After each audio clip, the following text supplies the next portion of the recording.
seems to be working for me in terms of reminding me of what to say. I'm just gonna get it up on Netflix. Yay. I'll leave you. Oh, actually, I'm gonna mute it because it decided to play really loud. Okay, There no we go. worries, no worries. Like, I Uh, opened Netflix and it was like, "Bwah! Have this film that you've already seen a million times." But yeah, would you like to watch it again? yes, all the Yeah, time. the answer is yes. The Blu-ray came the other day, and I'm like, Ooh. oh, it's so nice, it's so pretty, and I've got it on disc now, so I don't have to go on Netflix ever again. uh, got postcards, interviews. Oh, so nice. Oh, cool. He. Ew, Uh, no, I want the good one. That disgusting you thing mean you the called. only one? Yeah. I've Yeah, I was on episode 6. okay, So cool, cool, cool. I just watched the really cool episode 5. I think episode. What is it with episode 5's being my favorite episode of things? It's weird. Episode 5. Oh, that was the one with Jet and his ex, right? No, episode 5 was Vicious gets introduced. Oh shit, yeah, the one where Spike gets tossed out of the church. Yeah, the church scene that they were so desperate to have in the live action as well. Oh, like that episode is just uh I don't even get to that point, but I know it happens. I think it happens in like the final it's episode in the in live the action it's reboot. the Yeah, season finale, but there's like man, what an episode that was in the anime though. God it was damn. so good. Like I said, it's my favorite episode so far, and just like episode 5's just seem to be really good in my opinion of things. Because episode 5 of Hill House is my favorite as well. Wasn't it I mean episode 5 was good, but mine's episode 6 with the two storms and they're going with the long takes and I'm like, Oh "Oh yeah, my god." I But like 5 that is one, but stellar. yeah, it's not my favorite though. I don't know why. I just like 5 is higher on my list, and then the Storm one's like underneath it Yeah, I for mean, from a me. technical level, I think 6 is my favorite, but my god, 5 is good because all of the things going on with Nell. Yeah, Then Blind Manor, episode 5, yeah. incredible. Like I And said, episode 5's. yeah, and then one day you'll watch Detention and you'll say, hey, episode 4 and 5 Episode in 5. this are stellar. Yeah. Which they are. uh, God I damn, need Detention's good. I need to go back and check all the Arcane series and see which episode is my favorite in that one. Oh god, yeah, I have to do Arcane. I've been watching Yeah. Hellbound, and that one's Oh, I pretty need to watch interesting. that. That looks good actually. It's I've been nothing watching compared to like what I expected, actually, but it's so good. uh, I've been watching like people like weapons YouTubers talk about Arcane. It's been really interesting because they've had nothing but good things to say about them. Like Shadversity I did a love Shad. video. I was waiting. I was waiting for you to say it. Yeah, Shadversity did a video on I can't remember his name. I think his name's Scalgary or something. Scaligard or some, if That's I the remember one. correctly. Yeah. Guy Oh, I with a love him as beard and well. long hair. Yeah. Yeah. They both did really good videos about it, and they were both like, "Just watch the show. It's so good." Because it is. Nice. It's very good. Yeah, both of them are really cool. God damn. Oh, like I'm noticing that we've got a massive cross section of YouTubers that we just follow. Yeah. Actually, Scal is someone who Ryan suggested to me because I was telling him about Shad, and he was like, "Oh, is it a YouTuber that starts with an S?" And I was like, "Yeah." So I ended up showing him Shadversity, and he showed me the other one, and I was like, "Ha, this is cool." Nice, nice. Um, so yeah, hello everyone. How do you do? Hey, We've been recording for 5 minutes, but welcome to us talk about YouTubers. Apparently, we yeah, do that. the good YouTubers, follow them. But Yeah. as the title of this video suggests, everyone, we're talking about Cowboy Bebop, and obviously we're talking about the superior Netflix version. uh, can't even say with a straight face, but yeah, Cowboy Bebop, fun times, and Beep. beep. Yep. I'm just calling it beep from now on. Oh wait, no, I Fair. can't. I'll get confused. Fair enough, fair enough. So we'll go through as many amount of episodes as we do get through that is listed on the description. Cool. And yeah, we're gonna take it nice and slow because I like talking about Bebop. Me too. Ah, so episode 1, Asteroid Blues. Um, let's get this out of the way so that we can start playing it. So, Asteroid Blues, what do you think of that episode in general? Oh, it's a very good intro, and it's made me all the more angry when we got the live action. And sorry, but I am gonna compare it because weirdly enough, this is my first time going through the anime version, and then I watched the live action version with you. So, like, both of them are fresh in my mind. So I'm just gonna compare the two. No, no, it's fine. I don't mind at all. Yeah. Like the first time we literally see Spike is he's all like we don't even see his face. He's just got a cigarette and he chucks it on the ground, just walks off, like being all cool. In the live action, it's like, haha, look how dumb and goofy I am. And also, I just killed a guy. Haha, how funny is that? And it's just like, Yeah, what tone are you going for here, guys?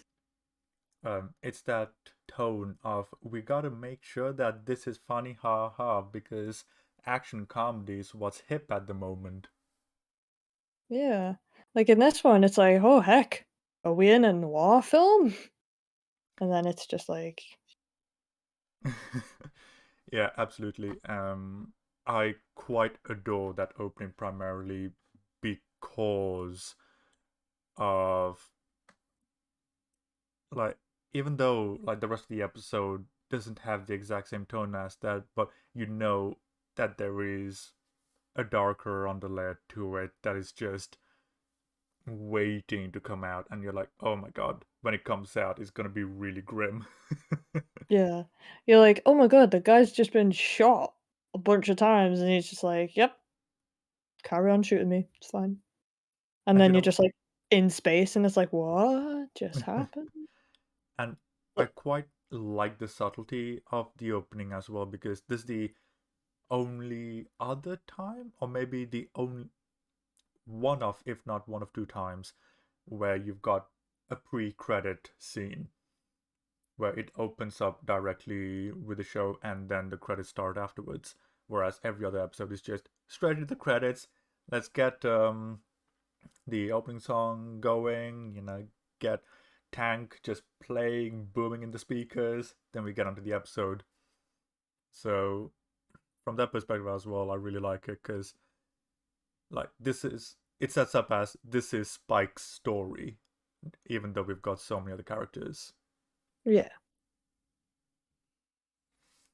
And watching it today, because I love watching Bebop anyway, so any excuse to watch the damn thing. But I noticed that if I can just get that, hopefully, yes.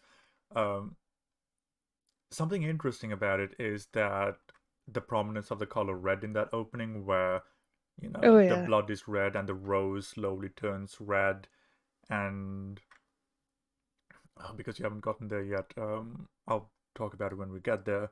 I was gonna say, if there's spoilers, I mean, I don't mind. I'll probably Nah, forget about them. nah, it's all right. Um, I'll keep it to the episode. Thankfully they're episodic, so you don't have to go too far. Yeah, that's true.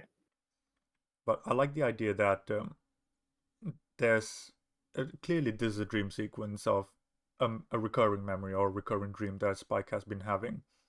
Yeah. You see his silhouette, you see him shooting loads of people, and then the only time we see red is the blood and the rose on the floor. And it's Yep. like the intensity of the red, and it's like almost as if there is something deep inside of Spike that is just waiting to come out, but it's just bogged down by everything else around him. It's just that idea of a spirit waiting to burst free. I don't know if I'm reading too much into it, but I like I like that idea. Yeah, I mean, you can read whatever you want into it. That's the fun thing about being an audience. Which is why I find it weird when everyone gets annoyed when people don't agree, and it's like, People have different perspectives, you know? Yeah. It is allowed. Yeah, and look, I've spoken to people that thought the Rise of Skywalker was good because things happened in it. And I'm like, all right, Yeah. fine. Like, if that's what you think, have at it. Gonna have a hard time convincing me it's good, but hey, as long as you enjoyed it, you know? Yep. This just reminds me of a meme I shared like a few years ago.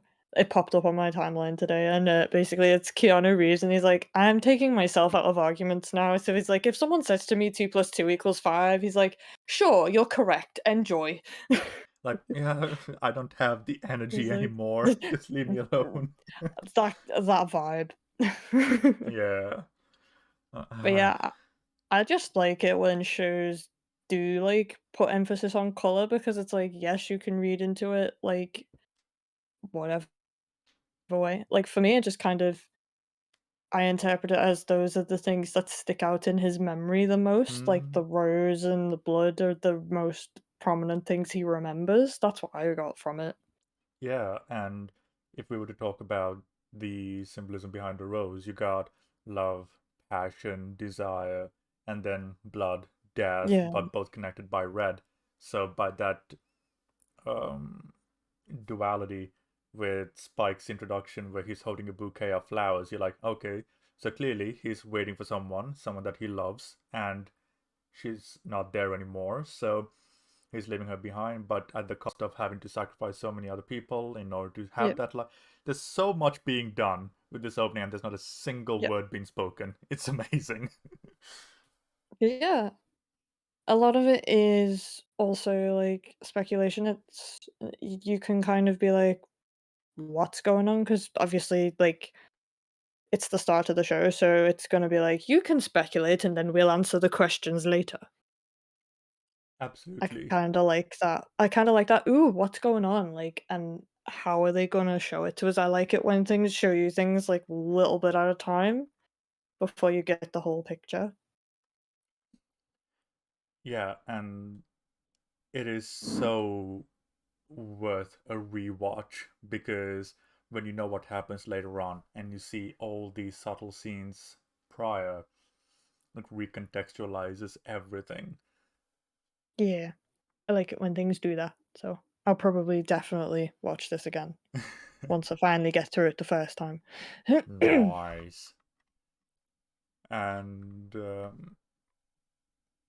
with that ending out of the way, we get the opening credit segment with Tank playing in the background. Yep, which is That just opening. amazing. Ah, It's just it slaps.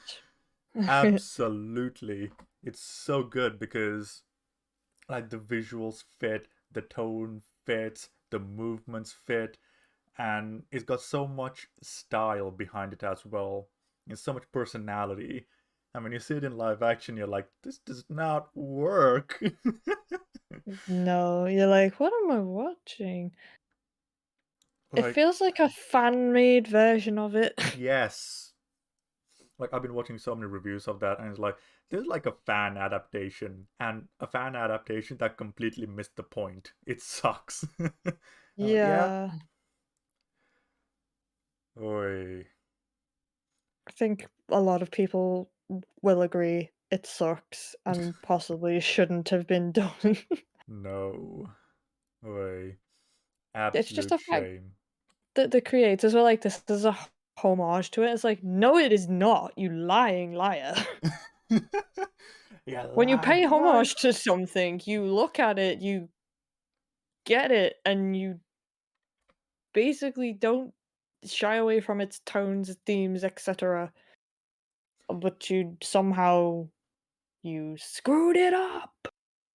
That brings up an interesting question of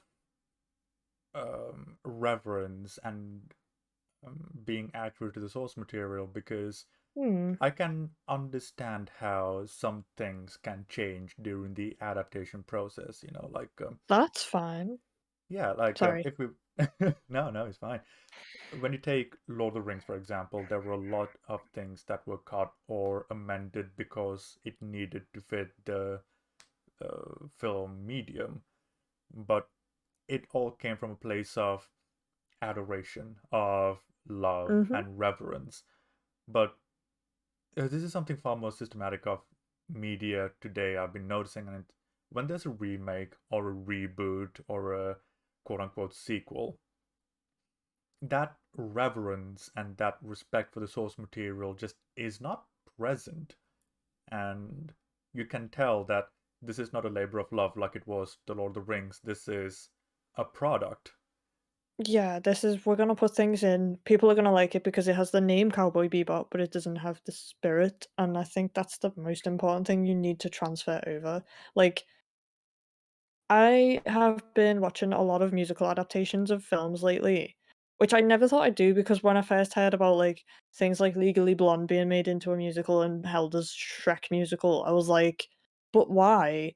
And then I actually checked out a few of them. I think the first um movie that's been turned into a musical I watched was Heathers, and honestly, I prefer the musical more, and that's because it takes the spirit and also it kind of fleshes out some characters' backstories and, like, uses like, the fact it's a musical, certain characters get songs that flesh their character out, which they wouldn't have been able to do in the film, and, like and that's, like, taking the spirit of the thing and turning it into something else, and I feel like that's what you should do if you're adapting something.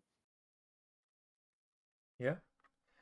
Um, like one can argue, oh, how do you capture the spirit of the original piece of entertainment and transfer it if the original creators are not there? And I think True. that's an interesting question to have as well because, like, how? God damn it, choking. Bleh. um, Get a drink. Are you uh, okay? I've just been drinking nonstop. God damn it. Maybe that's the Drink problem. more! That sounds bad, actually. Don't do that. Glug, glug, glug, glug. I've got wine in the fridge. Actually, I haven't drunk it in like six Ooh, months. Damn it. fancy. I Oh, know. I need to get some mulled wine. Ooh, I like nice, I nice. like me some mulled wine, it's nice. Anyway, getting off topic. Yes. Um, spirit. Yes. There is a question of how can we determine what the spirit of a piece of media is if we were to transfer it? And I think there is an interesting question to be had over there because Hmm, the spirit of the show or movie or book can mean so many different things to some different people. So I suppose there must be something universal that everyone must agree on some level. Yeah, so I guess so. I don't know, I just there are some things that have been adapted, and you can just tell that there's been, like, an appreciation there for the source material, whereas because one of the things I've noticed or, well, read about is that Cowboy Bebop was kind of like a way to criticize Western tropes in, like in Western films and such, and then it felt weird that they'd taken this and then they Westernized it, so it kind of makes all of the little critiques of the tropes that are meant as kind of like jokes and or not so much making fun of them, but like having having the trope, but also using the trope in a way where you can see that it's kind of like the critiquing it in a way, if that makes any sense. I'm trying to sort of. like Um, the whole trope of like I don't know, having the cigarette and throwing it away before saying like a quippy one liner or something. right. And it feels like it's very much done in terms of like awareness of it. Like they know it's a trope. Right. So it's almost as if the characters themselves are aware that it is a trope. Yeah. I mean they are all tropey, kind of what's great about them. And that they're not like as fully fleshed out as they could be, but like it's fine because like I say, it's like they're aware of it and that's kind of the point. At least that's the vibe I'm getting. And it feels like the live action is trying to do all of that stuff seriously by not being aware of it, but just throwing it in there because it's in this, if that makes any sense. I would make the argument is the reverse. Okay. because I'll try to keep things to the first 5 episodes, just so I don't spoil anything for you. But when Okay. we see a lot of the tropes, with Asteroid Blues, or you got Excuse Getaway, me. Shuffle, like you've got so many of Yep. the aspects of various genres of Western media within there, but there are also aspects of Eastern mysticism. You've got all sorts of different cultures Mhm. blended together. So the way I see it, it's more of a Firefly kind of thing where they're using the tropes of a Western or a noir, merging them together and executing it in a way where it shows a lot of respect, but showing Oh, okay. awareness to it in a way where, um, yes, this is something that is happening, but the characters Yeah. don't fit the genre that you would typically have, Mhm. or at least the outward performance of the characters. Like when we first meet Faye and Spike and Jet, you'd never expect them to be a part of these genres based on the way they behave. Yeah. But the reason why I think it's so respectful of the genres is because that it shows they are putting up a facade to hide who they really are, which we will Mhm. get to know all the way through the rest of the show. Whereas the Western adaptation, it's almost as if the writers are speaking through the characters and that the characters are not autonomous. So when Spike in the live action gives a one-liner or a qui- uh, quip after Quip. shooting someone, Yeah. it's almost like the writer is saying the quip as opposed to Spike, or is the Yeah. writer bringing awareness to the trope rather than the world around him. So I think that's what I would argue the main difference is, if that makes sense. Yeah. Like in the first episode in this, like he doesn't use quips very much. He's like the first conversation we actually see him have is talking about the fact there's no beef in his food. And Mm. that's kind of like to show how they're not doing great for money. This is why they do this. This is why they're doing what they're doing. Because obviously they got to eat. They've got to like make a living somehow. Um And instead of, like, being like, "Oh, woe is me, we're so poor," he's just making jokes about it, how, like, he wants beef in it and, like, saying, "This is not beef because there is no beef in it." And that's, like he's just making that shows you the kind of character he is, like, he's obviously not enjoying the situation he's in, but he's still making a joke about it. Yeah, and it goes to show that he's the kind of character that when things go really south, he will try to make a joke out of it so that the weight of it is lessened for Yeah. himself. And then you got the straight man, Jet, who is world weary, experienced, got a lot of knowledge, and is kind of like the father figure for Spike in a Mhm. really interesting way where Spike is the young hotshot. You got Jet, who's the experienced man who's trying to keep him in line and make sure he doesn't get into too much trouble. So it's a really great dynamic, which is completely done away with in the remake because Mhm. Spike is older than Jet in the remake. Yeah. Spike is much older and he's calling him dad, and it's like, "No, this does not uh, work. My suspension of disbelief can only go so far. No." yes. Um, I mean, there are certain kinks about it, but I don't quite think they work here. Oh, dear. And also, you see the different aspects of them in this opening as well, because you get Jet, who is cooking and doing all the menial tasks in the ship, and Spike is focusing on fighting. So you've Mhm. got like Spike, who's like the out and out fighter of the group, and Jet's kind of like the jack of all trades, doing everything in between to make sure that everything runs smoothly. So Pretty much, there's yeah. a symbiotic relationship between them that works really well here, even if Yeah, they don't outwardly acknowledge it themselves. yeah. I do love how he's like, "I wanted beef," and he's just like, "Well, we can't have beef because you broke things, and now we have to pay for the things you broke." Like he's a toddler, and you're like, "You broke your toy, you can't have any more." Yeah, Absolutely. And It's very then funny. even when they're looking for targets, Spike is like, "Oh, I really don't wanna." Like, I don't want to go He's like, there. I don't want to do "Tough, you this. want beef?" Yeah, he's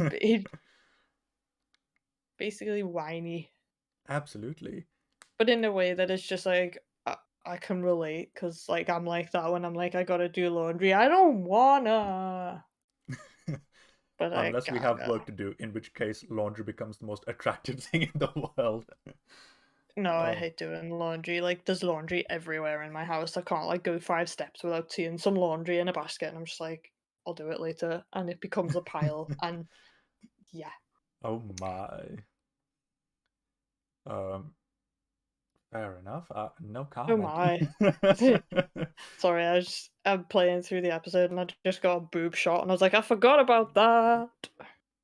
There was a boob shot in the There's a, original. there's a super close up on the cleavage of the guy's girlfriend at one point. I'm just Oh. like, oh, boobs, hello. It's like the old men and we are paying attention right now. Yeah, totally. It was really funny watching this with Ryan. I was like, "Oh, boob. Cool." um, yes, very well formed and perky as well. And what comes yeah, so they finally agree to go hunt down the Asimov, Asimov. And what's really the guy with interesting, the eye drugs. yes, who is far better in this show, even though he Uh, got like a fraction of the screen time. yeah. Um, what I really He's a like, oh, go on. he's a lot more menacing in in the show than in the live action. That's one thing. The characters didn't seem to come across as menacing or scary, like whereas in this one you're like, "Oh my god, I wouldn't want to fight that dude." Hmm. Then you You get fishes and you're like, "I could take this guy down by calling him a snowflake." legit.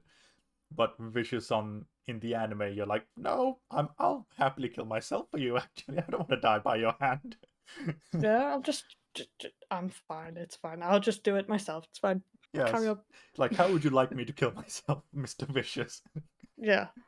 Uh, that is, I think that really does highlight the mentality of the showrunners as well, because Shinichiro Watanabe really wanted to, well, it's a cliche way of saying it, but he wanted to tell a mature story set in space, while Mhm. Netflix wanted to make an action comedy full of ha-has and he-he's trying to use Joss Whedon dialogue.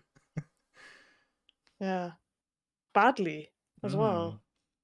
I Like was like, there's lines in Buffy that are funnier than that, and they're not even the good lines in like Buffy. people should understand that Whedon can do Whedon. That's it. Yeah, you No one shouldn't else try and can. copy. My VLC sucks today, but what I was gonna say is I quite like the fact that when they arrive at the location, Spike goes to the Native American She's like a shaman, shaman. That's the word I'm sort of looking like for. fortune teller type. That it Yeah, is the word, isn't it? Shaman for like shaman was what I was spiritual. looking for. Okay, cool. Um, but yeah, he goes to the shaman, and Jet goes directly to the bar in order to do his own investigation, and they both end up in the same place. Yep. And what I really like about it is the merging of Western and Eastern ideals, because when we look at Japan, for example, Mhm. which coincidentally is where this show is from, if you didn't know anyone. Um, Modern day Japan, there's a lot of high end technology all over the place, yet they're Mhm. very rooted in tradition as well. There's a lot of tradition and modernity merging together. And I really like this idea of an incredibly technologically advanced world that still has an aspect of mysticism about it, and something of the spiritual belief within it alongside the technological aspect of it, where Spike is willing to put his faith in something outside of reality, and Jet is very much for doing the hard detective work, as he should do, considering who he is. So, Yeah. again, goes to develop characters, developing the world. It's a lot of work being done, considering it's a small scene Yeah. between him and the shaman. It's this show is so good at cramming things into little scenes, but it doesn't feel rushed, and you're just like, cool. And by Yeah. the end of it, you're like, oh, the episode's over already.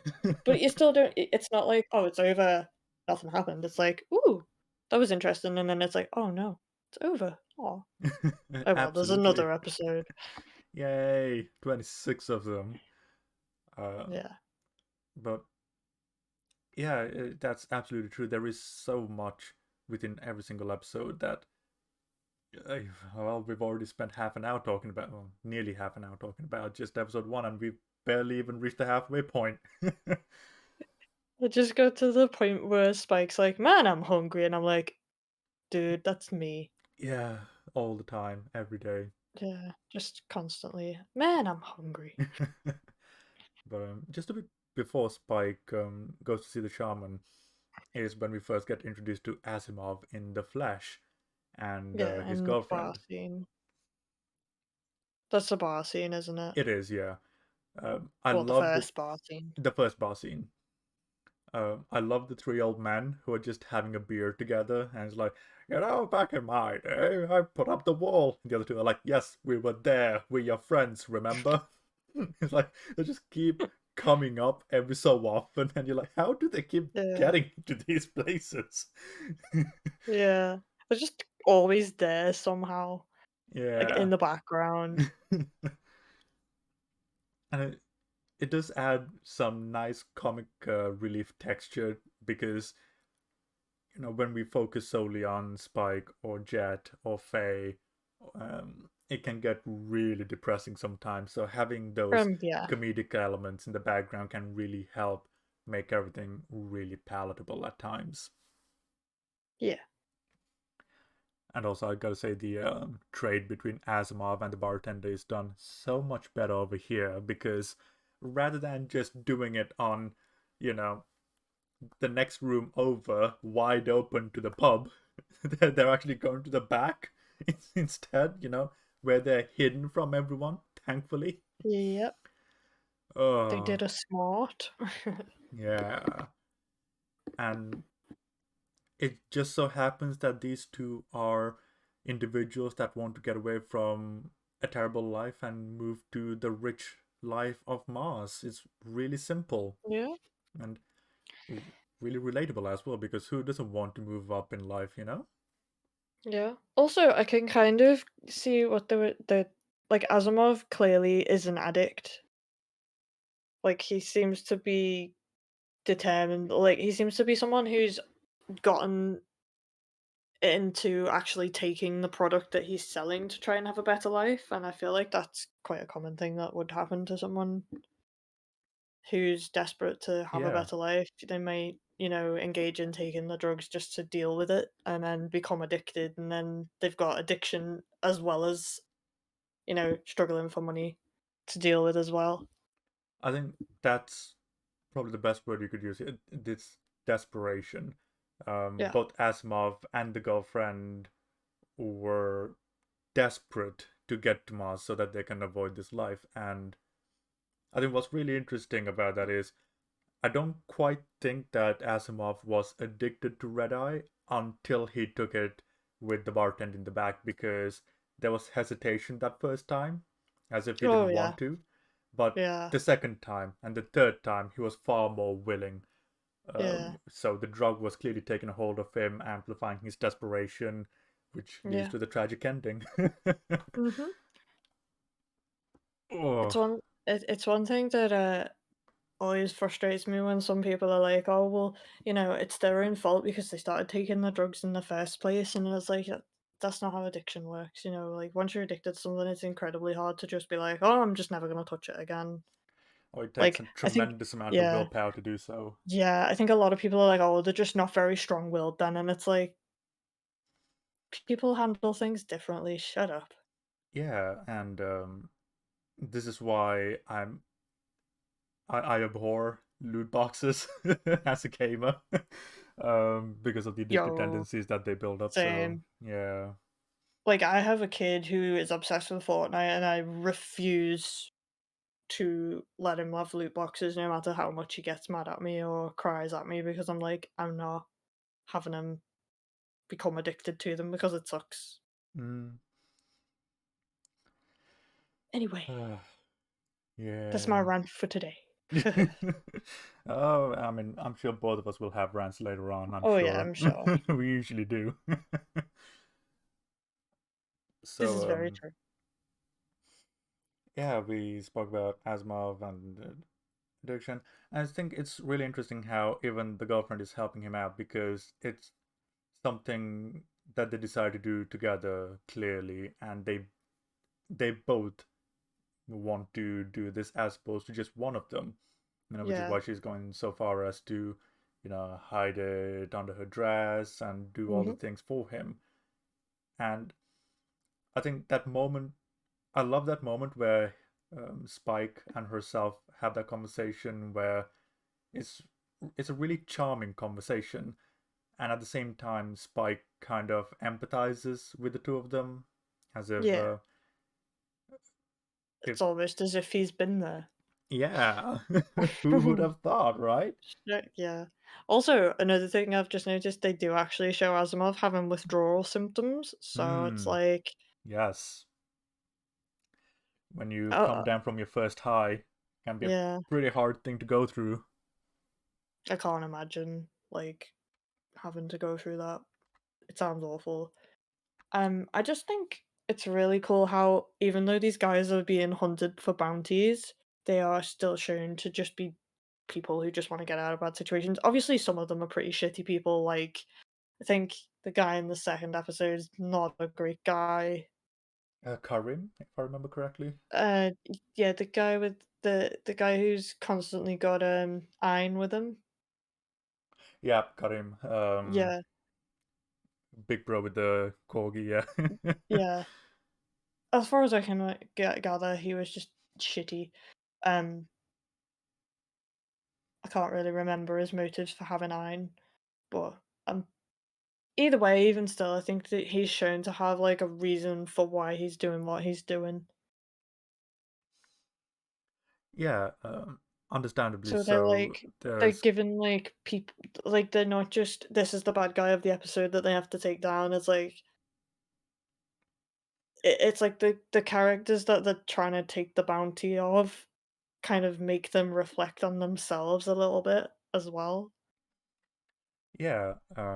Now, understandably, across 26 episodes, there are going to be some, well, quote unquote bounties that are going to be less developed than others. Well, But yeah, even then, even though some of them are not going to be as well developed, they're never caricatures. They're always characters, most importantly. And even though it may not always have anything to do with our core group, with Spike or Jet, Faye, or Ed, Ein, even though it may have nothing to do with any of them, it alludes to a much larger universe, and it really fills in things, almost as if it's painting a map, if that makes sense. very cool. Yeah, Um, Paranoid. Sometimes my circle's not lighting up, and I'm like, oh, "Can he hear me? Am I still being heard?" you are still being heard. That's good. But it didn't light up after I said like 3 words. Then I was like, "Oh no!" Discord is trying to feel haunted. Discord is just being Discord, isn't it? Yeah, and even going back to the bathroom freakout that Asimov is having, Hmm. he meets Spike directly, and Spike just kind of gives him some advice about how to handle things and just moves on.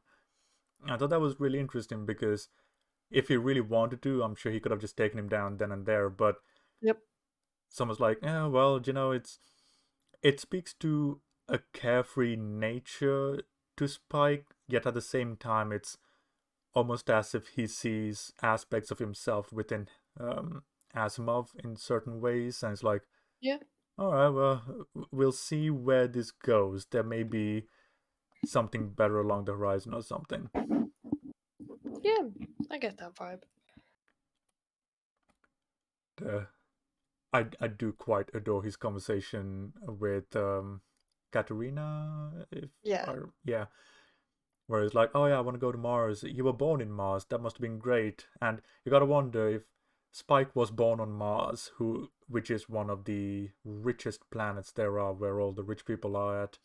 Like, it's something that's never explored in the show, but what circumstances led to Spike leaving one of the richest places Yeah. there is? And that just creates so much mystery to his character, which I adore. Yeah, I do like that. The fact that Spike was willing to eat an entire hot dog and just pretend he didn't take it while having 3 other boxes in his coat is hilarious. Oh, I know. Um, which goes to show it's very good at stealing things if the need comes along, which sets up skills and abilities that he has so that they can be utilized in future episodes. So it's doing multiple things at the same time by establishing character abilities, character personality sets, and the way they interact with people, what their priorities are. It's brilliant. I Yep.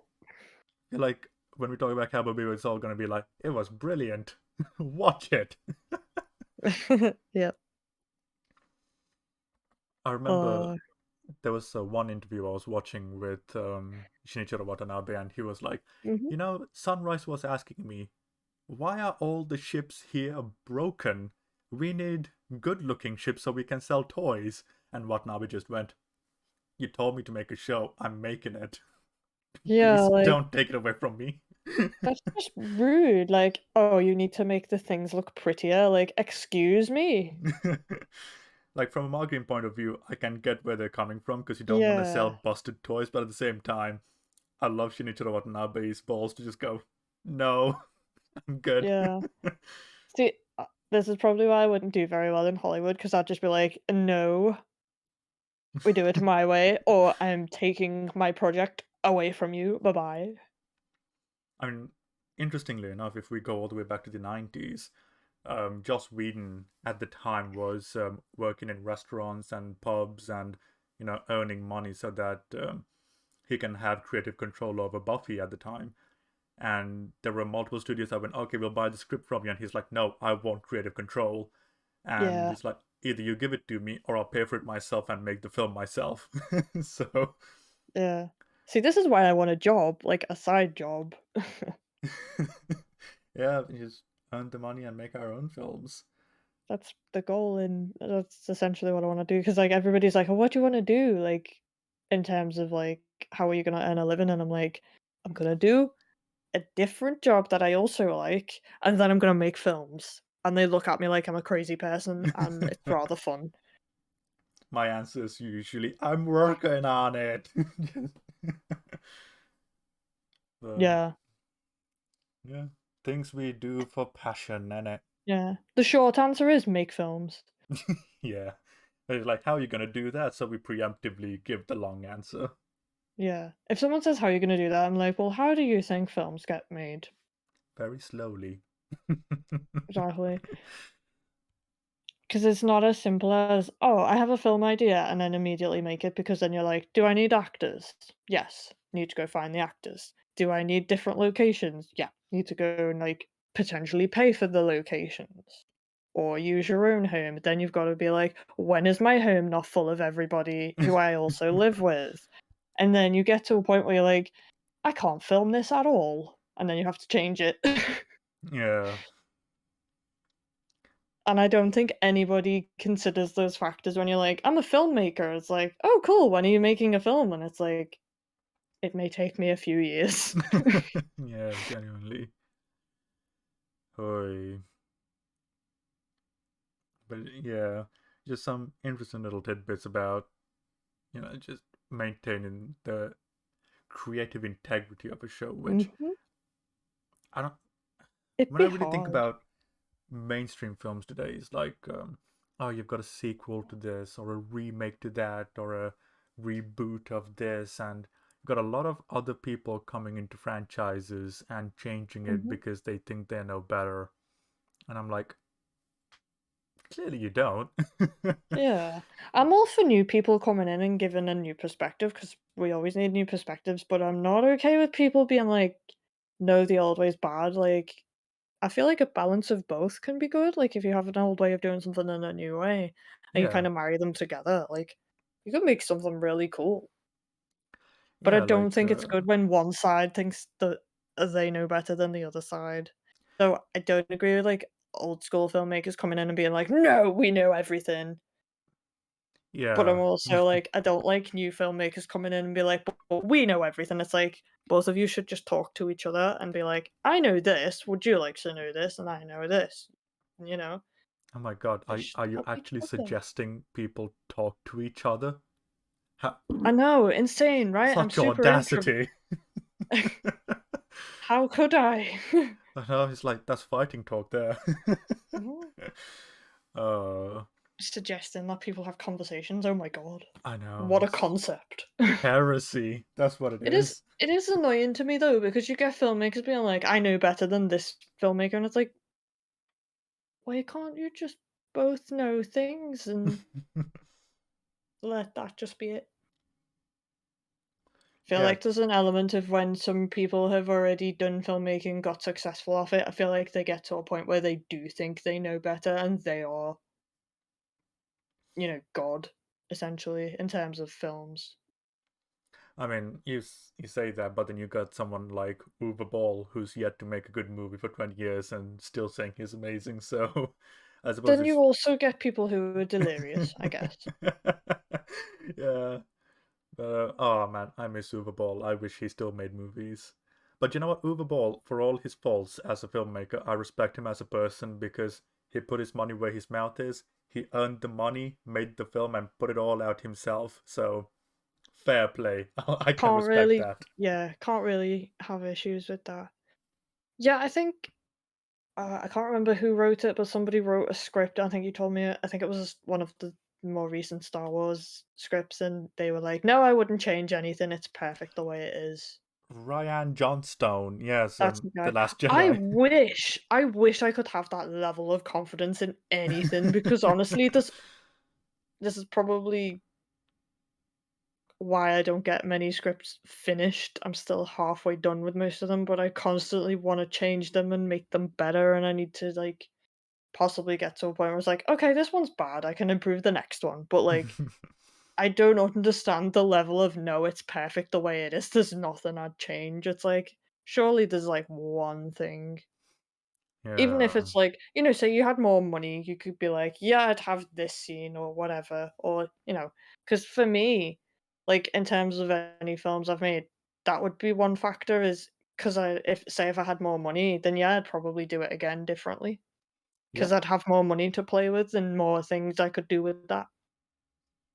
I think there's a single thing I've done where I'm like, oh, I wish I could just take it back and redo it now with what I know now. Well, yeah, because 'cause you're always learning, so, like, for you to be like, "It's perfect the way it is," it's like, "Is it?" I mean, Hmm. I admire the confidence, but also, like, how are you ever gonna improve on your work if you never, like, think about how you may change how you could change it? Yeah, Or maybe especially I'm just when cynical. I don't know. yeah, especially when your lead in the movie is saying, I think you've misunderstood my character fundamentally. It's like when you got Mark Hamill as Luke Skywalker saying, you've misunderstood Luke profoundly, so I'm gonna play him as Yeah. someone else so that I maintain his integrity. Like, oh jeez, if those are the conditions. Oh, Yeah, I mean, if you have someone like Mark Hamill being like, "You might wanna fix my character," you should usually listen to him. uh, yeah. I'm yet to see a good Ryan Johnson film. I'll just say that. Trying to think of other stuff he's done. He did Knives Out, which I I thought haven't was watched Knives Out, fucking so awful the more I think about it. Looper, which makes zero Oh, sense. I've seen Looper, and yeah, Looper was. I've watched it once and had no desire to watch it again. And I like No. loop movies. It's kind of a theme with me. I like repetitive cycles. In fact, it's kind of what happens in our film. Yeah. But that film I do not like, and It that's probably says a lot because normally I do like those kind of films where it's, like I think it's because it's time travel and it's just done badly. It's really hard to hmm. get time travel right. Then he also did Brick with Joseph Gordon-Levitt, and I'm like, this is fucking boring. I just Not seen switched it that one. off. That's fair. But yeah, of the two Ryan Johnson films I've seen, yeah, not a good impression. Yeah, well, hey, he's got a fan base, and But also he made films, and that's more than I can say at this point because I've made some films and then haven't made one for a and I was like, it few works as, years now. I suppose it acts as inspiration because you gotta think if Ryan Johnson can make big budget films, surely I'll get there someday. Yeah. The thing uh, is, though, obviously, because I'm so set in, I don't want to work for Hollywood because I feel yeah, like I don't get to control what I want to make. It'd just be that's changed yeah, so drastically. I'd be like, I wrote a script, and then it's been changed and morphed into something else. cannibalized and Yeah. spat out. Also, there's the scary thought of it could literally be thrown in the trash at any point by a production company. Because that Yeah, happened to Tim Minchin. Like, he had a film planned out and everything, put all his money into it, and they just trashed it on him. it's And we will never get to shockingly see common. we will never get to see the animated kangaroo movie that he wanted to make, and I'm very sad. mm. Ah, um, So the lesson is, kids, Hollywood crushes your dreams. if it's not through the things you watch, it's by them making stuff. One way or another, you will be broken. Yeah. So watch Cowboy Bebop. It'll make you happy or Yes. sad, depending on which episode. God, yeah. Wait till you get to Face episode. Good God, that's depressing. Phase episode's 3, isn't it? No, no, like Face dedicated episode. Oh, It like comes out like oh, okay. 20 something. Ooh, okay. I see what you mean now. I thought you Yeah. meant like the introduction one. I was Oh, like, I actually thought it was a pretty cool episode. I love the introduction of Faye. It's like got this smart, sassy, confident thief, proper femme fatale, and then you got Spike Yeah. just going, "Oh, for fuck's sake, again!" Oh, Yeah. it's great. I love Faye in this show, and Me fake too. Valentine from the live action was just absolute desecration of the character. Yeah. I was like, oh, they kept the toilet scene in. That's about the only thing that was similar. And like the Where they lock her reasons in a why, toilet. who Yeah, knows? But it's like the context is just gone, but yeah, uh, they're just because I was watching it, I was like, oh, okay. Like now like they put her in there because they wanted to decide what to do with her, but in the other one, it's just like they just locked her in there for fun. These guys are psychotic. yeah. And then Jet in this is really competent, intelligent, methodical, patient, and doesn't leave his password on the dashboard. Yep. You know, the more I think about it, because I'm almost done with my Enola Holmes thing, I'm thinking I could spend the next Ooh, 2 years doing Cowboy Bebop. fair I've enough. got that much content to work with. Oh, god damn it. Ah. Um, yes, this episode. Um, so after they have the conversation, the Katerina and Spike, Asimov comes along and chokes him out, you know, because Yeah, he's kinky like that. yeah. And So I want in on this too. yeah, but I love how charming Spike is when he wants to be, Yeah. because you know when you see him when he's alone a lot of the time, he's well, for lack of a better way of saying it, he's moody and He's an angry boy. yes, and there's definitely an aspect of well, a version of depression rather, where Yeah. he's not withdrawing himself from everyone else, but rather he's throwing himself into everything without really Mhm. caring for his self-preservation. Uh, Yeah. That's a vibe. yeah, I think a lot of people do that when they're depressed. They just kinda they're like, I gotta do it," and then they're not yeah. really bothered if anything happens to them. Like, Like if it's it's only a red something light that's or two. yeah. Like, in Spike's case, he's going after dangerous criminals, so he's like, if they kill me, they kill me. Let's get on with it." It's kind of his attitude in some Yeah, episodes. and it's all, and then you see the facade of the positive, charming Spike, who you could Yeah. tell he's good at playing because that used to be who he is when he was with Julia, and when he was part of the syndicate, and he was just Yeah. really positive at one point. Then the It's stuff, now a mask, though. yeah, and then when you see his true emotions come out, is when he hears Vicious is around, Yeah. and it's like, oh, so that's who you are now. God damn, you're scary. And if I think in that episode, even Jet's like, look, Spike, I've never asked you what happened, but you need to stop doing this. Which wouldn't work in the remake because, Spike is Jet's age and Jet is Spike's age or something like that. And Yeah. it's like me trying Jet to tries lecture to my dad on life. It just yeah. doesn't work. Jet gives him a lecture and he's like, "Shut up. Back in my day. Shut up, boy. Back in my day, this is how we gave advice." And you're uh, just like, "Oh dear." I can see geriatric Spike just going, yes, well, you see, back in my day, what we used to do is, well, we used to count the stars quite often. It's like, oh my god. Yeah, it's like, no. If you're gonna have a character lecture another character, make sure the character is a little bit older, especially if it's like life lessons Mm, from a wise person. But then again, it can work sometimes. It depends on context. But like in the context of this, it's clear that Jet is much older than Spike, and therefore has much more wisdom to yeah. impart. And it shows, Doesn't like, work if the character physically looks older. It's just like too noticeable, and it's really hard to pretend that this is a 20-something man. yeah.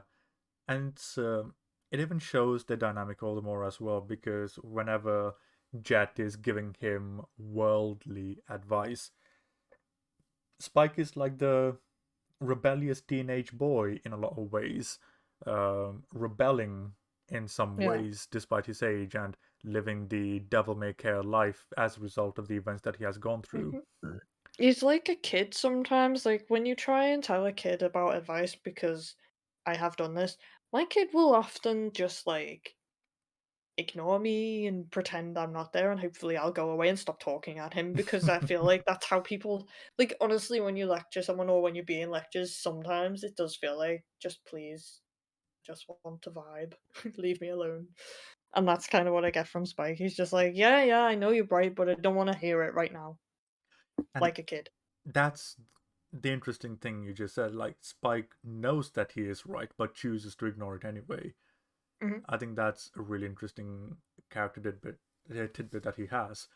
It's like, even though he understands the logic behind everything Jet is saying, like, because of everything that he's gone through and his um, emotional state deep down, he's like, I know you're right, but I don't wanna, because this is what I want to do, kind Yeah. of thing.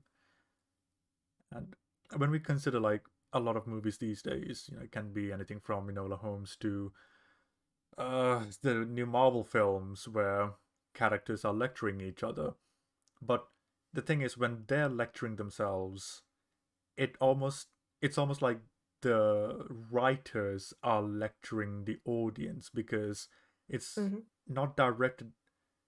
The characters are not themselves when they're doing it. Um, for example, there's I'm going to use it because it's most fresh in my mind. But Enola Holmes, the black woman with the cafe that she meets with the dojo upstairs, if you remember, Oh, yeah. like I she has remember. that scene with Henry Cavill, and she's just going off on a tirade, and she's Oh, giving a proper yeah. lecture. But I think I explained it a lot better in the video itself, but that is a lecture from the writer to the audience Yeah, rather than the character to from whatever the yeah, name of the character is to Henry, yeah, because at that point they both stop being characters and become caricatures, and whatever the yeah, creator thinks is right in their own head, they say it without any nuance whatsoever. yeah. Like that's why I'm afraid to put any political messages in any of my films, because it's quite hard not to just put what you're thinking into the character's mouth, and then it's like it's you're lecturing your audience, and there's got to be a way for me to do it because there are some things that I would like to include in my films that I just because films should be used to educate. That's what I think. But I don't think it works if you're using a character to lecture the audience. I would Because they say can be effective tools for like any social commentary you want to make, but it has to be done intelligently. in a yeah in an yeah. I think if we were to talk about something like that, like Starship Troopers from the 90s, very heavily political in so many ways. And you can look Mhm. at Demolition Man, which is incredibly political Yeah, in its own that's way. super political. I love that film. But at no point does it take sides. And I think that's No. what's important. When a writer takes a side and says that they're right, that's when it Mm, becomes irksome. yeah, I Whereas think. if you present both sides and let the audience go, pick, use whatever evidence in the film you want, you Mhm. justify it. That makes it a lot more palatable, which is why I love Demolition Man. It never takes the uber conservative or uber liberal side. It gives us both perspectives and lets us choose wherever we may lie. And the same thing Yeah, happens in Starship Troopers to a certain degree. If I remember correctly, it's been about 20 years. I've never seen Starship Troopers, so I'll take your word for it, and I'll have to go back and watch it at some point. It is Just fantastic. give it a try. Yeah, Um, like I'm not saying don't put social mess. Like I said, I think films should be used to teach because it's a media that like a lot of people consume. It's easily consumable as well. So why not use it to teach somebody something? Because a lot of films teach me stuff without me even realizing it. yeah, absolutely. I That's really mean, cool. you can I think it's something beautiful about film. You can use it to explore so many different aspects. Cowboy Bebop, loss, depression, and all those kind Hmm. of things. You got Blind Manor, grief, all sorts of different ways of exploring different things. And you can, it's not impossible. You can explore politics. I mean, Aaron Sorkin wrote 4 seasons of The West Wing. It's absolutely Hmm. possible. But Just don't do it with a character and expect it to work through like one tiny lecture. Like yes. it's like with the uh, Falcon and Winter Soldier. Oh, It's like with good that. God, yeah. Yeah. It's like that. Like literally, they take that and make it a lecture, and it's like, sure, you can do the whole "be better" speech, but is it actually going to make anyone better? No, because it's like a lecture, and people don't like to be lectured. If you lecture somebody, they're going to shut down like that. Yes. People don't like to be told what to do and that they're wrong. No. And that's why like some arguments I've gotten into, I've just had to walk away because it's like you're not gonna listen to me no matter what I say, what I present to you. Like you are set in your ways, and Hmm. just that's just the way it is. Like because to try and educate someone who doesn't want to be educated or even want to even slightly see a different perspective, you've lost the battle. So just yeah, walk away is a good idea. But yes, Yeah. that's why you shouldn't lecture your audience, everybody. Thank you for coming to Yes. our TED Talk.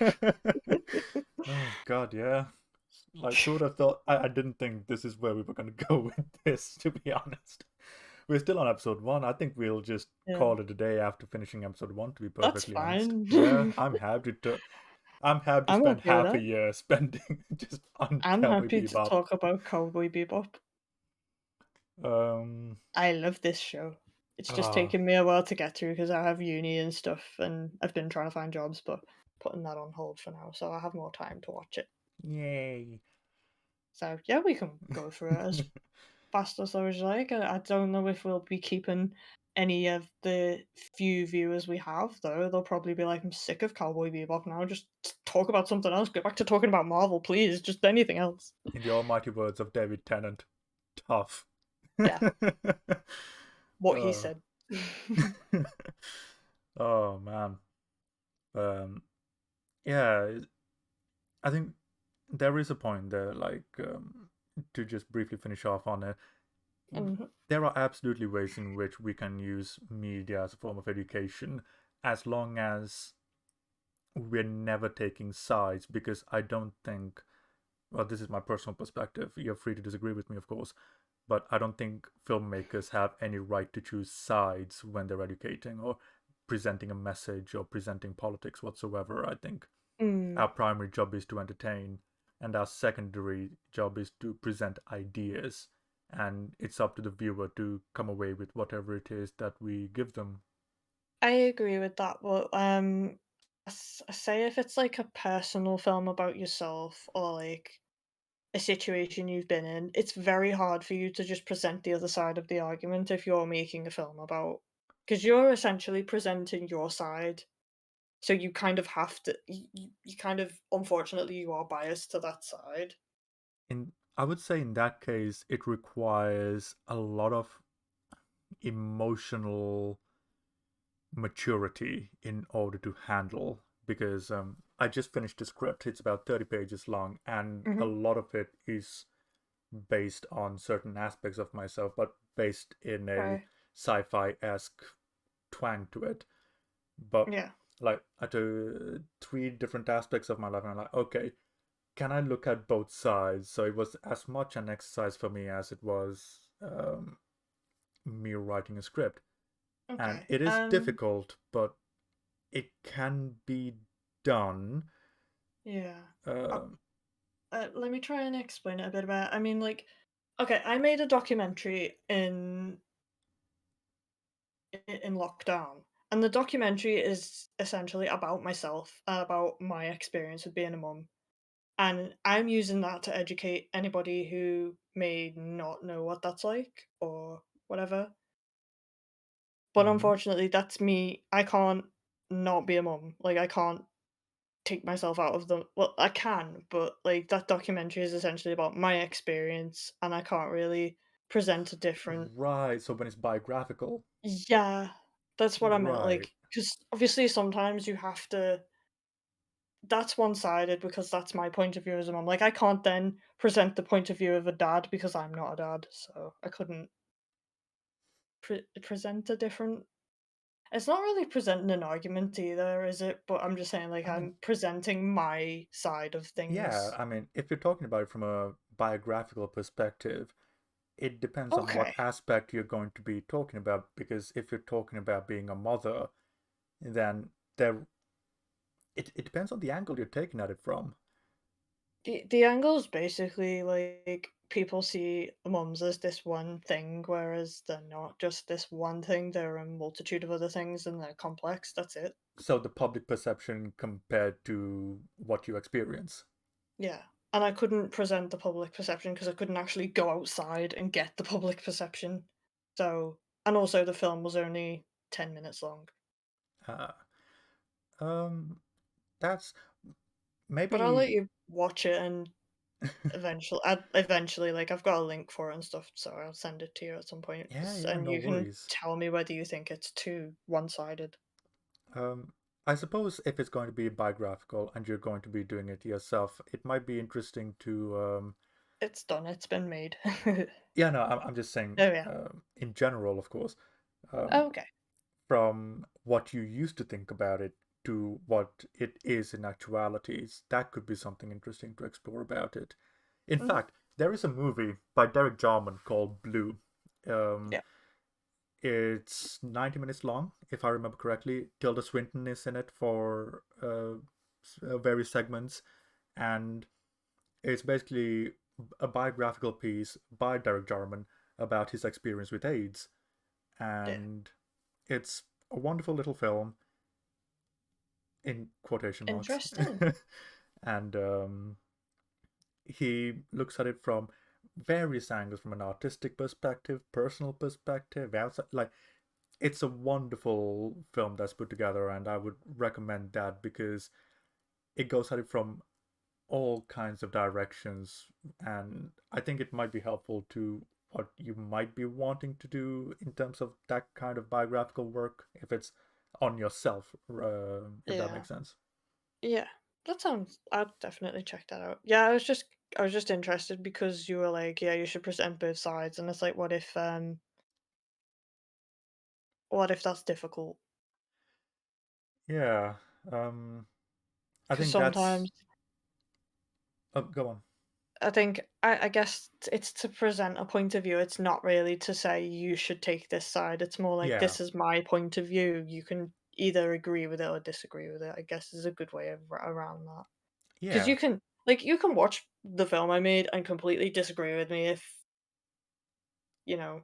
Because I'm sure a lot of people would be like, "Well, this is what I think a mother is, and it doesn't fit with what you're telling me." And that's kind of what my documentary is about: is people putting these ideals onto me and then me not matching up with those ideals and then it somehow being my fault. And right. I thought it was an interesting just to present like this is what happened to me. I don't particularly say one way or the other about it. I just kind of say this Okay, is what I happened and okay. I think that's an interesting way of presenting it because I think um, one of the main reasons why we find it really intolerable when we're being lectured to is when we're being told that this is the right position. And if that's not what you're doing, and if you're simply presenting a position, I think that's perfectly yeah. all right. Cool. I don't know. um, I yeah. am so sorry that went off on a big tangent. It was just interesting because I was like, "Oh god, I made a film with my point of view in it. Oh my god, have I lectured people? Oops." No, like I think I don't think I did though. uh yeah, like it's a really fine line because when we're talking about lecturing to people, it's done from the perception of from the perspective of us being right in this lecture Yeah. and taking the voice from others away, which is why I Mhm. like using that Enola Holmes segment because um, the lead up to that scene was Sherlock going, "Okay, I don't understand. According to you, fine. Tell me."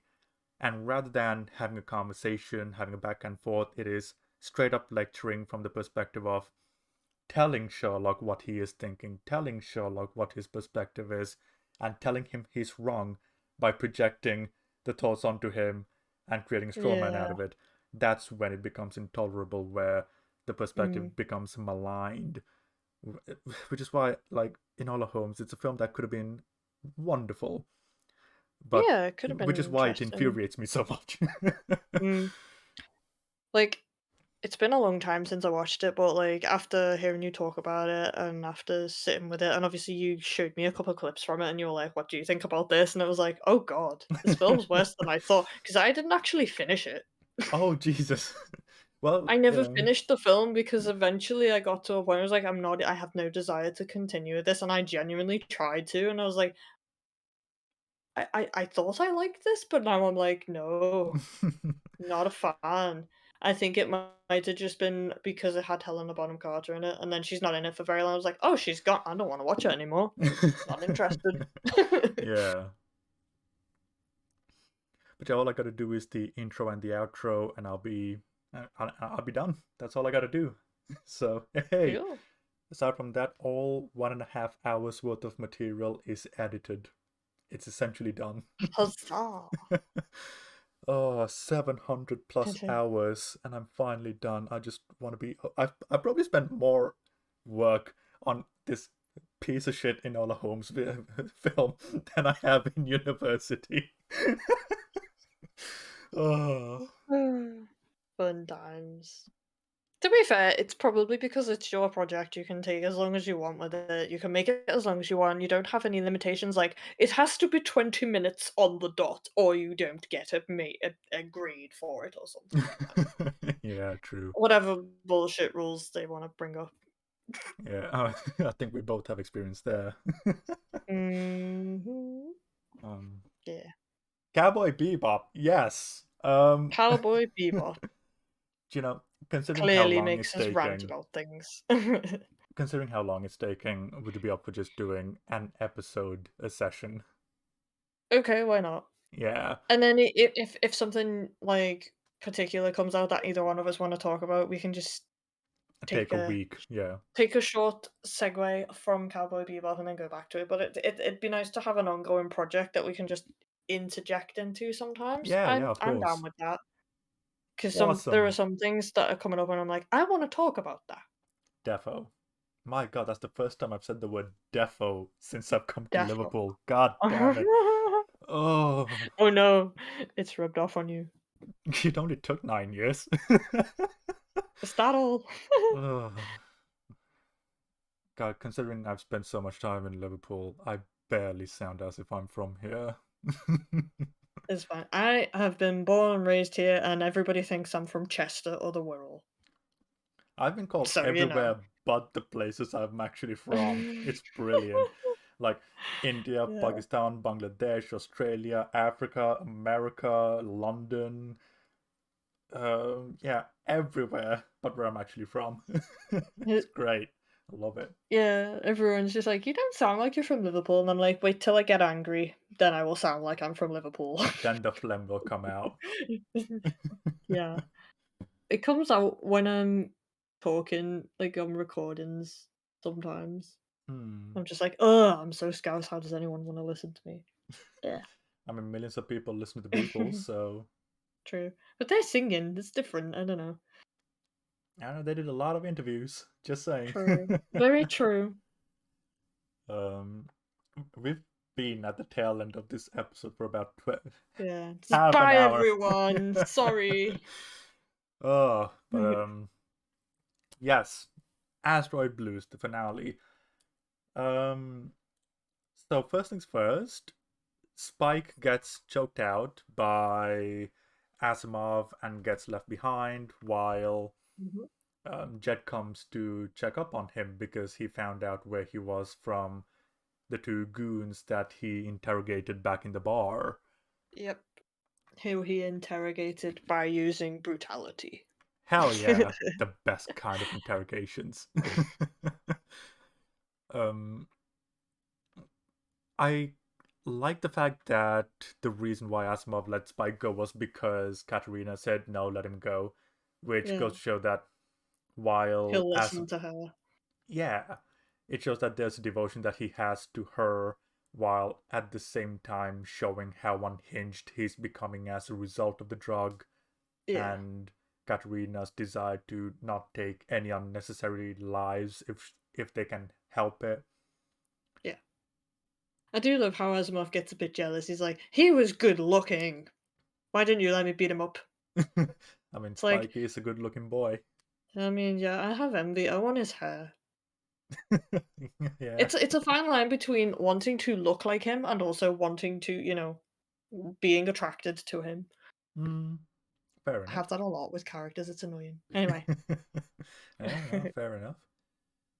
Um, so yeah, as they drive away, Jet finds him, and it's really interesting how the fortune teller's advice is what actually helps them in figuring out where everything is because Spike is putting his faith in the mysticism of this universe while Jet is coming out with a total dead end because he has no idea where they're going to be at. And even to Asimov's surprise, like, whoa, how the hell are you here? And it's like, well, not side encounter, just saying. So I think it does speak to his devil may care attitude where it's like, yeah, well, do you know what the fortune teller told me? Yeah, sure, I'll put my trust on him. Yep. The fortune teller said so, so that's why. Hello. and also the three guys are in this bar again. I know, they're just everywhere. They turn up in different planets as well. I can't wait for you to see Yeah. them. Um, They kinda remind me of, the 2 old Muppet characters that are just everywhere. my favorite episode with them. I can't wait for you to see it because it's probably my second favorite Cowboy Bebop episode. Bohemian Rhapsody. That episode is one of my favorites. Oh, I adore that's it. also a really cool name for it. That's the best title ever. Oi. I'm excited. I've told you bits about it on previous streams, but I Yeah, just can't wait for you to actually watch it. you'll know when I watch it Oh probably. yeah. It'll be like the Violet Evergarden time where I was just like, "I hate you. Why did you let me watch this?" Because I like pain. You were like, "'Cause I had to suffer through it, and now do you. So do you." We are expanding the cult of Evergarden slowly. Yep. um, so yeah, they have the encounter once again, and I think considering we saw Spike training in the opening, I'm glad they actually have him fight Asimov hand to hand in this episode because like once again it goes to show his ability off so that it's all set up for the remainder of the series.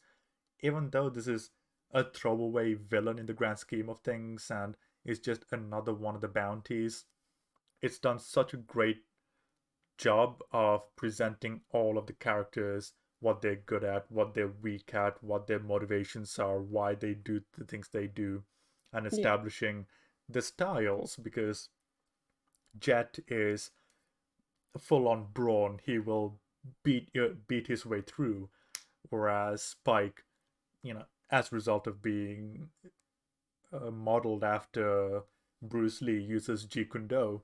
Like, hey, Yep. hey, so very fast movements, explosive punches, and just really sets up personality. It's great. Mhm. I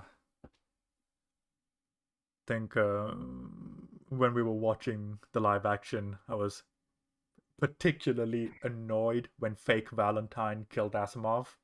Um, Yeah. because, So was like, I, because I was like, "That's not how it happened. What? She wasn't in this episode." very true.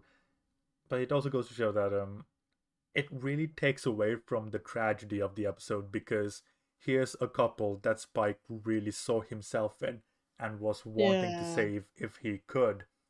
But the and fact then that, couldn't.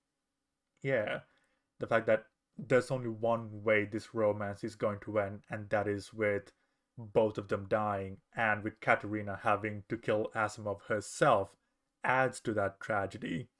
Yeah. It's just like, yeah, we want to live this luxurious life in Mars, but if this is the cost, well, Death. fuck it. Yeah. Yeah. It's a really sad, end to it. Yeah. Also, I just wanna add, I feel like the actress for Katarina in the live action was miscast because she was so monotone. Oh my god. I was just like, "This is unbelievable, like, what have you done?" And 'Cause I got no emotion from her at all, and it's like, fine if you are playing a character that literally doesn't show any emotion, that works fine, but that wasn't that wasn't Katarina. no, and she was meek in a lot of ways.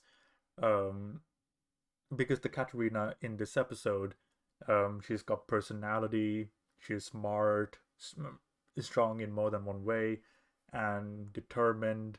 Got a lot of positive qualities to her. Yeah, Whereas the live action one is regressed, shockingly yeah. enough. Also, they made her rich, which made no sense because the whole point is they're desperate, they wanna get to Mars. Yeah. Why did you do that? For It's like reasons? it's like going completely against everything, and also it didn't even need to be in there because it didn't add anything to it at Hmm. all. We don't get any more of this character, and by the way, so if you expand her backstory, you're expanding it by literally saying, "This person's the daughter of such and such a person." Oh my god, oh look, they died like 5 minutes later, oh look, we don't care anymore. It'll never be brought up again. Yeah, that Why? makes me angry Cause when like, I understand cutting things because you have to, but I get annoyed when people add things that don't need to be added and just pads out the runtime or just does nothing. It's literally a throwaway line that could have been taken out and adds nothing, takes nothing away. like So annoying. 45 minutes of the Lion King movie. Yeah, let's just yeah. Everything is bad about that movie, shall we say. uh, I'm so sad that's the only version Mikey's watched yet. oh. Well, one day he will see the light. Yeah. But now we've come to the end where we end exactly where we begin. No Yeah. bounty because of all the carnage on the Mm, streets, and having just seen Katerina and Asimov die the way they did, chasing yeah. something outside of their reach like Spike once did, Super sad. he's rather than being in the next room over from the kitchen, he's up in the command deck by himself training Mhm. and just to But isolate himself further. And it's just, oh. like, yep. Hello, this is why it's called Asteroid Blues, everybody. I also like that subtle touch where they use the zero gravity to send the cigarette across. I really like that. Yeah. Um, like it's not obvious that it's like, oh, they're in zero G or anything like that, but they're in space, so let's get creative about the way we send a cigarette to each other. And it shows there's a level of imagination here that just is absent in the new one. Yeah. And I mean, And yeah, I, I hate how the excuses are anime supremacist or, like, anime snobbery. It's not anime snobbery, it's just you took a thing people liked and you ruined it. very simply, yeah. And you ruined it by doing things like adding things that didn't need to be there or changing things too drastically or, just I don't know, just it wasn't good. And people are No, gonna tell you if you make something that's not good. It's not anime snobbery. If you're gonna make a live action version of an anime, expect some anime snobbery to come at you. I mean, it's the same with everything. If you do a book, you're gonna expect the same thing. If you remake a movie, you're gonna get the same. Yeah. Like, it's not exclusive to anime, so No, they no. I mean, you they you better have the get used to whole that. you get the whole like when people adapt books, you've got people who are like, "Oh, the book was better," and I'm one of those people that used to say that until I did the we did a unit in uni about adaptation, and it made me appreciate how adaptation has to be different because you adapt. Yeah, But yeah, you do get like the book was better because the book has more space to do things. That's usually why people tend to like the book version better, but it's not impossible to make a good adaptation. You just have to I don't know, respect it and not add to it. Like I think the reason some adaptations don't work is because people try and shove new things in, which or you try to shove too many things in, yeah, or not enough of the things in. Like, it's a fine balance, which is why, like, yeah. the more I get older, the more I'm ever in awe of the Lord of the Rings trilogy. It's like, Yeah. how did this happen? Yeah. Then you go, "How did The Hobbit happen?" Yeah. And I don't even want to talk about the Amazon TV show because already they've butchered it and it hasn't even come out yet. Mm. See, Well, you this is can when tell it's I'm not like going to watch it. yeah. This is why I kinda get sad when anyone's like, "Oh, they're remaking this." I'm like, "I'm sad now." Yeah. And I feel bad because maybe the thing isn't gonna be terrible, but I already have the expectations just go way down. Yeah.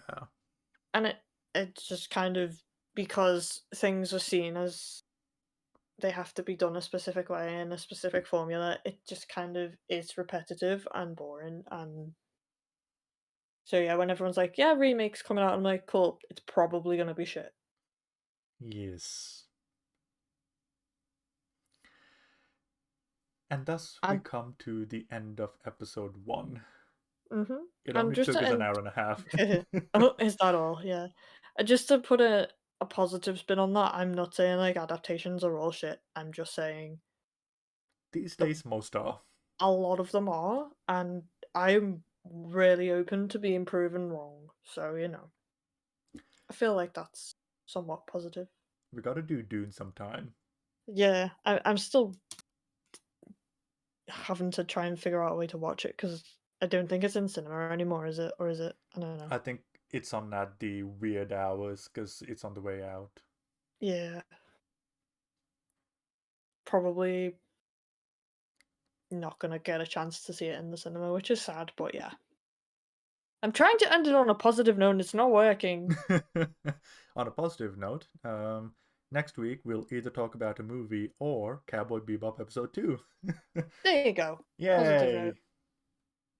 Actually, if we're doing a movie, if you don't get a chance to watch Dune, we could watch Animal World for next week's episode. I don't It's think I've on even Netflix. heard of that. Oof. I'll watch it, Do you know just what? not heard of it. I'll send you the trailer for it, and do you know what? We'll do a watch together where we watch the trailer together because I'd love to see your reaction to it. Oh, just the trailer. Yeah. Okay. We'll watch the trailer together after this, and I just want to see your reaction to it. Oh, okay. Oh, wait, so you're gonna record my action, or No, no, you no, just just wanna watch the us trailer and just for hear what I say? funsies. Okay, But cool. Let's end this thing. oh my god, that sounds like an order. Ah! Oh no, I'm sorry. Ah. I'm just trying to prevent any more negativity coming out of my mouth. Yeah, no, it's fine. I mean, we went through the Snyder verse, so and Yeah, the Marvel to verse be to a certain fair, extent. I think that was an experience. yeah. Oh god, and Ilaria wants to do Wonder Woman 3, and I'm like, oof. Does she? Oh my god, she's brave.